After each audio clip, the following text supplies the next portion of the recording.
Hi, ఇప్పుడు జరిగే స్థానిక ఎన్నికల్లో పోటీ చేయాలంటే భయపడుతున్నారా?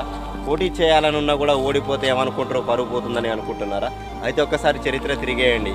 మనకు రాజ్యాంగం రచించిన అంబేద్కర్ గారు కూడా ఓడిపోయారు. అలాగే ఎంతోమంది సినీ ప్రముఖులు, అలాగే రాజకీయ ప్రముఖులు కూడా ఓడిపోయారు.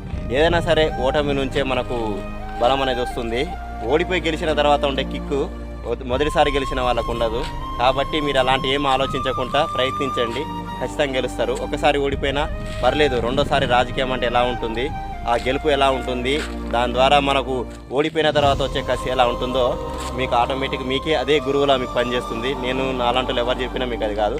ఒక్కసారి ఓడిపోయిన తర్వాత అదే మీకు గురువులాగా ఎలా చేయాలి, ఏం చేయాలనేది మీకు చూపిస్తుంది. కాబట్టి ఖచ్చితంగా పోటీ చేయండి. దయచేసి వెనుకకు రావద్దు, ముఖ్యంగా యువత అయితే ముందుకు రావద్దు. ఇంకా మనం వాళ్ళ కింద బిర్యానీలకు వాళ్ళకు వస్తాదైతే పలకొద్దు. ముందుకు రావాలి, మనమే నాయకులం కావాలి. ఓకేనా? బాయ్, టాటా.